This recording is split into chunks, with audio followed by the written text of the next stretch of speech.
What's up guys, welcome back to Project Zero Racing. My name's Rory, thank you so much for joining me again on this amazing journey that I'm taking with my Mark II Focus ST, preparing it for the UK Time Attack Series in 2019.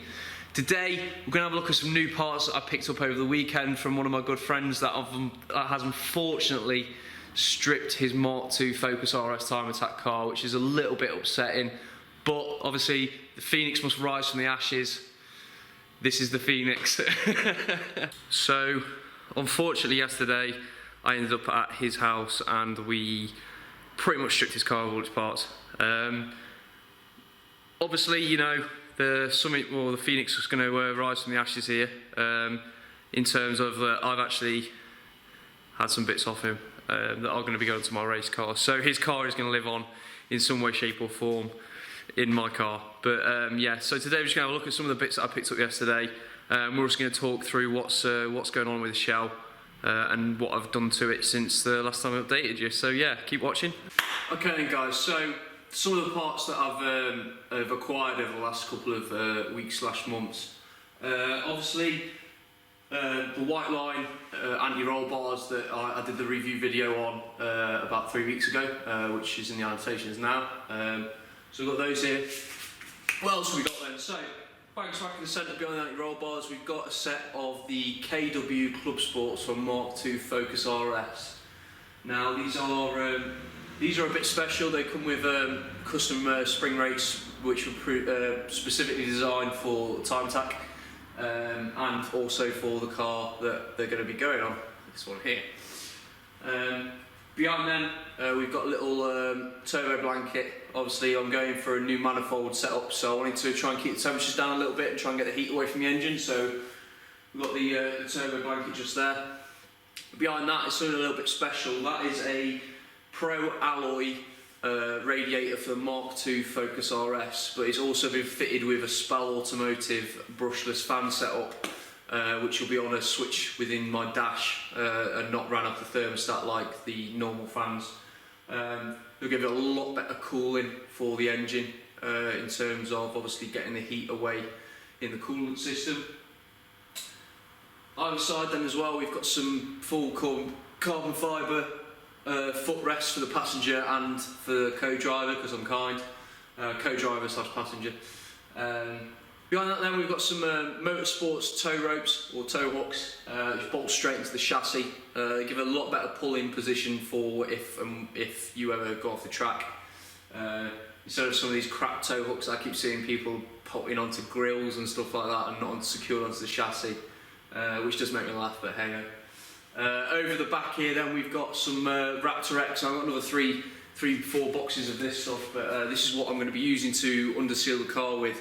And it's a tintable colour as well, so you can obviously pour a little bit of your own paint into it and it will change the colour of the underseal to match the car, so we're going to be using that as well. Opposite side we've got some heat wrap, which is obviously going to be going on the manifold to accompany the turbo blanket, which obviously get the heat away and dissipate it out the exhaust system.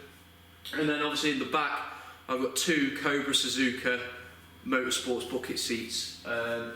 These are probably some of the nicest bucket seats I've ever had the pleasure of sitting in, and also had the pleasure of being a passenger in on going around track. Now they do hold you into the seat really well. The shoulder sort of encapsulates you a little bit as well to stop you swaying left and right, and obviously the bottom half of it as well keeps your waist and your legs nice and tight in, gives you a lot better or more stable driving position, which is going to be obviously ideal for what I'm going to be doing next year in terms of racing. Now the suspension, the radiator and the seats have all come from Joe Dawson's Mark II Focus RS that has been racing the Time Attack for the last 4 years.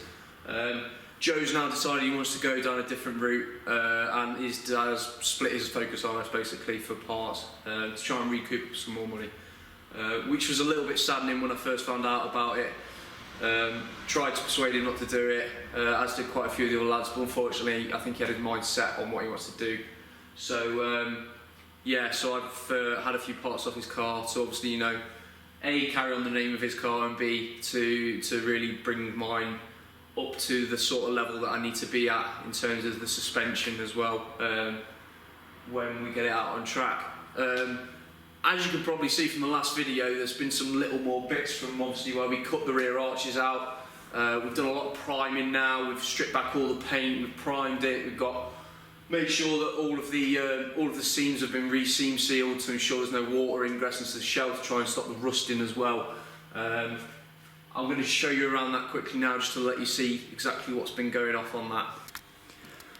Okay then guys, so obviously in the last video we cut the rear arches and raised them up about 2.5 inches to ensure that we had adamant clearance for the new bolt-on arches that are going on. So we've lost about 2.5 inches off the arch. What we've done then is we've obviously stripped back the rest of the paintwork, cleaned off all the welds and made sure that the surface is nice and clean before we've put some 1KX primer over the top of it to obviously protect the bodywork now that there's no paint on it. What we've also done then as well is have ensured that the seams have been resealed or any seams that we've created have been sealed to ensure there's a waterproof sort of bond there and to prevent any rusting in the future. Obviously same again inside the arches, they've all been stripped back, got a grinder wire wheel on it, stripped all of the old paint back, all of the old underseal pack as well, and then obviously re-primered and re-seam sealed along all of the seams. It's on there, and then re-seam sealed up the top here as well. So it's all the way inside the arch to ensure there's a good seal as well. And then obviously, you know, we've done the same on the other side, which I've just got the arch on just to check for spacing. But we've done the same on the other side, and as you can see right at the top here, there is there's a little bit of a lip, but it's a lot higher up to give us that extra space. To make sure that obviously our tyres don't touch the arch when we hit the bottom of our suspension. Obviously re-seam sealed all of this as well and primed it all, made sure it's nice and clean, ready for the new underseal that's going in the arches. Okay, then we've done the same inside as well. Obviously this is a little bit different because I've gone over this with some different sealant. Now you'll notice how the majority of these joints here are a texture.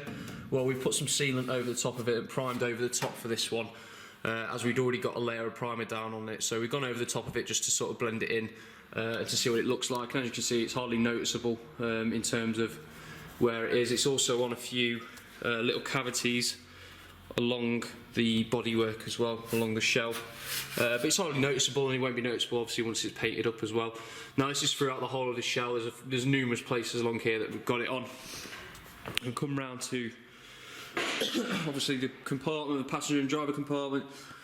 We've done the same around all of the holes that we've welded up, just to ensure there's no water ingress coming through there to protect it. We've also done the same underneath as well, to obviously ensure that there's no water coming up, and obviously there's no water going to be escaping from in here as well. Same with all the holes that we've welded up on the firewall or the bulkhead as well. But yeah, so it's obviously we've done the cage as well, primed all the cage up just to see what it'd look like. See, we're going to need some work. Obviously it's going to all get sanded back ready for spraying for the new colours. Done the same on the front arches, cleaned them all up, and also cut a nice little hole at the top. Okay, so just to show you obviously why we've adjusted the top of the strut is to do with this. So as you'll see just here, there is obviously an adjustable camber plate on the top of the struts. If you leave the standard struts or don't cut the standard struts, you can't actually access the camber plate easily. So what we've done obviously is we've got a nice big hole to allow us to adjust the struts or the top mounts. But yeah, all of the bulkhead and the engine bay has been primed up now. Pretty much the whole car has been primed in some way, shape or form now.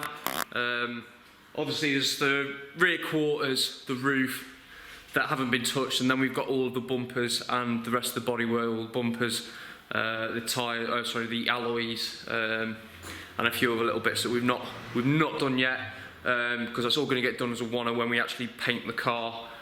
So yeah, we've still got a few little bits left to do on this, but this will be when we're prepping for paint anyway, because we're not going to be going to bare metal on the majority of this stuff like we have already with the stuff that we've already modified. Thanks again for watching, guys. I hope you've enjoyed this little update on the Mark II Focus project that we're doing. Make sure you subscribe to keep up to date with what exactly is going on with this, because obviously things are changing quite rapidly now. Within the next couple of weeks, hopefully before I go back to work, we're going to get the underseal on and we're going to get the paint on as well. I've got it all sat down here ready, wait to go. But this is at the point now where we're going to start going from nice colourful videos to probably black and white or some form of grayscale videos now. I'm trying to keep the colour secret just until I release the car in February. Just want to make it a little bit extra special for obviously the new season of Time Attack, and also for the rest of the community as well, because I know a lot of people are quite excited to see what colour this car's going. It is a one-off, it is really special. So yeah, thanks for watching guys. I hope you've enjoyed the video. Take it easy, catch you in the next one. Bye for now. See you again.